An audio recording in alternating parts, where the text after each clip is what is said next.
Allons enfants de la patrie. Oh. Les jours de gloire. Hein? T'es arrivé. Keep going. No? We have just spun the magic in Yerevan, and we have a new winner of the Junior Eurovision Song Contest 2023. It is Lissandro singing for France. Shall we discuss our reactions? Let's do this!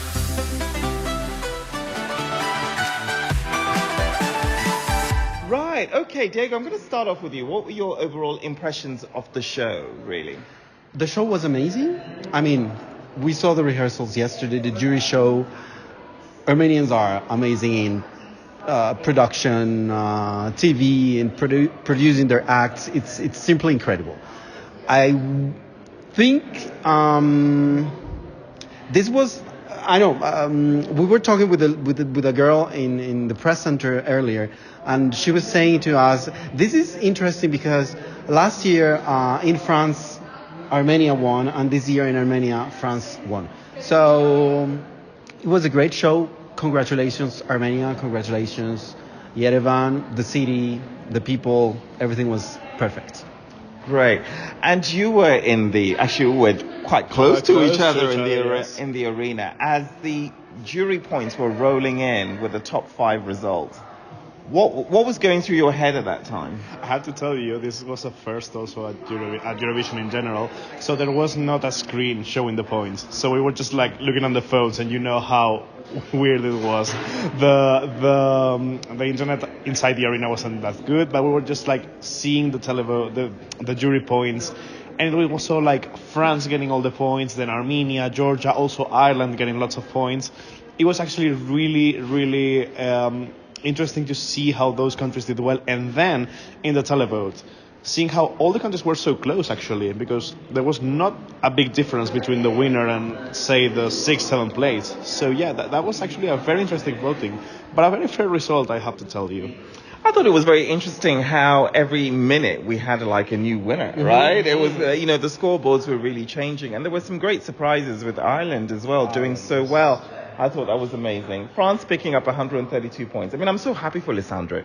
There was a point when he was performing in the arena, and William was like on playback. He was just like constantly messaging. And when France performed, I said, I'm so sorry, but the noise here is deafening, because Lissandro really got the crowd moving. It was such an amazing reaction, one that I didn't expect. I knew he was good, but wow, he really turned it up. I mean, we talked about this yesterday, and you asked me what I think about France. I told you this could be a big surprise, because he's a showman. You've only said that about 12 other acts, but hey. But, this was a really well-produced show. And one thing about Eurovision that we always know is that there's always surprise winners. I think Lissandro was probably a surprise winner for me, but I don't think it was a surprise winner overall. I think a lot of people read this, and a lot of people saw this. Actually, like, many people were saying, like, it was actually between France, Armenia, Georgia, maybe then there was like the UK or the Netherlands. So yeah, it was actually quite not an expected one, because being here in Armenia, seeing the reactions, you would think Armenia had it won. And to me, for example, I thought Armenia had this on the bag. Yeah, actually, when the Armenian points were coming, when France was gonna, because Diego mentioned that France needed 43 points to win, and we're like, okay, Armenia is gonna get way like on the. I actually thought at that point that Armenia was gonna take it, or even Georgia at some point, Yeah, but it was exciting. I tell you what I really loved though, Lissandro's personality. Diego and I sat next to each other at the press center. Can you just tell our viewers how Lissandro is? I mean, his personality. This little guy is so hilarious. He's funny. He has so much charm. I mean, he was talking. We are going to post the press conference like that.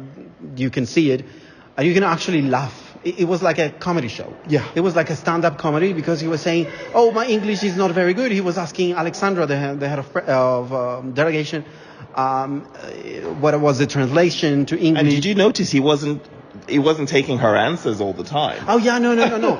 He was just creating his own answers, and I think we have a future superstar here. Oh yeah, he's very funny. He's really charismatic. He's really funny. He's very engaging as well. And there are moments when he doesn't know. He goes, "Oh, I'm so happy, but I'm so nervous. Oh my god, like real drama." Oh my God, he was just really good. And he seems genuinely happy to, a lot of people, there's all this PR training of, the trophies for everybody. And it kind of is in a way, but he was also very proud that he'd won. He was very appreciative of his dances. He was the one who mentioned them, yes.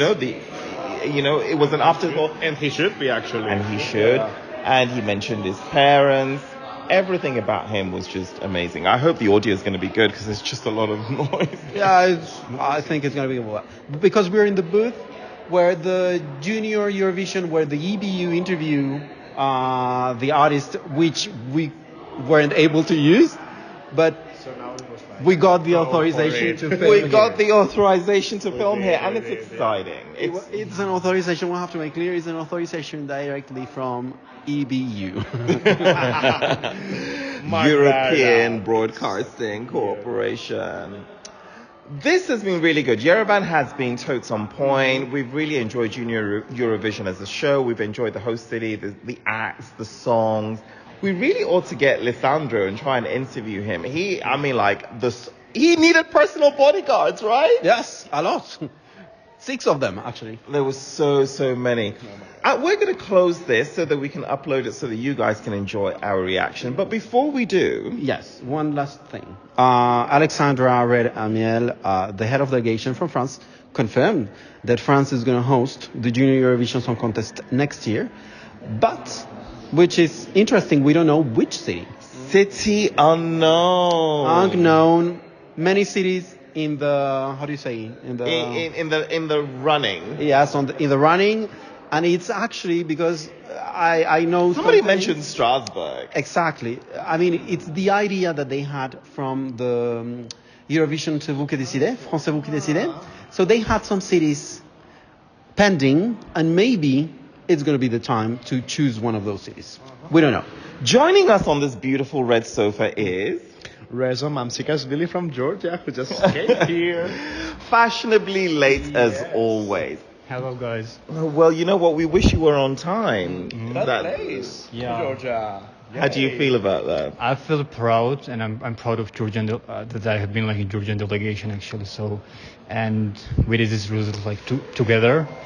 So I want to wish Mariam success in the future, and yeah, I'm very proud of her. And congratulations to Armenia and France as well. And all participants, of course. What's your reaction to France winning? Like I was waiting, like when I saw like the rehearsals and like everything, I was waiting for it because he had like own personality. Yes. That really worked. So this worked, and that's why like I think that. So you thought this might win? You thought France? Yeah, oh wow, that's really. Yeah, good. I was like between Armenia, like Georgia and France actually, but yeah, France. Oh wow. And we are so happy that France won. So just to round up this video, before you follow us all on Pinterest, spin the magic. What does it mean to you now? Spin the magic, it means I got this beautiful spinning top. No, spin the magic, actually, it's been a great motto for a lovely week in Yerevan. Yeah. I didn't know what to expect from this city, but it's been amazing, hasn't it been? Spinning the magic like means for me like what happened like here in Armenia, because I enjoyed like everything, like every second here, and enjoy with you guys. Spin the magic, encounter again your Eurovision family after a long time. That's something we always wait for, and this is what Eurovision it's just a family for us. Yeah, that's true. It is. And there's one more Wiwiblogger who is not on the sofa, who's Antranik Shakai, and he's covering all the exciting events in the city, and he's Armenian, so there's also family time, there's bonding, there's great tour guiding. He's shown all of us Yerevan. I mean, that's been really, really amazing. Guys, Wiwibloggs is on Pinterest, so do make sure you follow us on there, and we will see you later. In France. Bye!